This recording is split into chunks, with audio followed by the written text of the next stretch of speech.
BNP বলতেই যেসব সুশীল সমাজরা বলে ওঠেন যে চাঁদাবাজদের দল, দখলদারদের দল, তাদের জন্যই আমার এই ভিডিওটা করা। আমি কালকে নাজিরা বাজারে গিয়েছিলাম। নাজিরা বাজারে হরহামেশাই প্রচণ্ড যানজট থাকে, জ্যাম থাকে।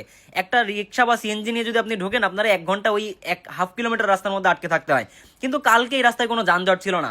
এই যে এই ছেলেগুলো 1 জন 2 জন 3 জন 4 জন চার রাস্তার মোড়ে দাঁড়ায় কাজ করতেছে, তারা এই যানজট সামাল দিচ্ছে, কেন দিচ্ছে, তাদের উদ্দেশ্য কি, সেটা আমরা জানার চেষ্টা করব। আর সেটা জানার চেষ্টা করব জন্যই এই ভিডিওটা আমার করা। আপনারা শেষ পর্যন্ত দেখতে থাকেন।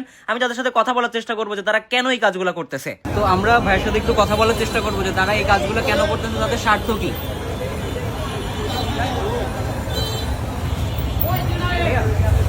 একটু কথা বলা যাবে? আপনার গায়ে দেখতেছি হচ্ছে এই যে এটা ইউনিফর্ম বা যাই হোক কিছু একটা, বাংলাদেশ জিন্দাবাদ, মানে বিএনপির কোনো একটা কিছু বোঝা যাচ্ছে। মানে আপনি যে কাজগুলো করতেছেন, এখানে আরো দেখলাম 2-3 জন ভাইয়া আছে, আপনাদের স্বার্থটা কি? ছাত্রগুলো আমরা এই এলাকার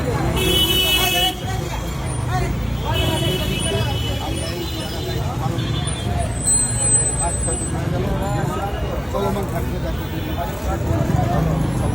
আপনাদের নেতার কথা মানুষের ভোগান্তি যেন দূর হয় সেই চেষ্টাটা করতে হবে। অনেক যানজট থাকে নাজিরা বাজার হ্যাঁ হ্যাঁ।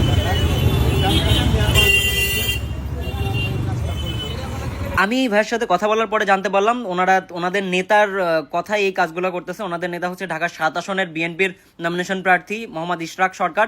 আমি মোহাম্মদ ইশরাক সরকার সাহেবকে ধন্যবাদ জানাচ্ছি ওনাদের এই সুন্দর কাজকর্ম করার জন্য। শুধু ওনারা নয়, ঢাকার বিভিন্ন অঞ্চলে আমি দেখতে পাচ্ছি যে বিএনপির নমিনেশন প্রার্থী বিভিন্ন নেতারা এই ধরনের কাজ করে আসতেছে। তাদের জন্য দোয়া ও শুভকামনা রইল।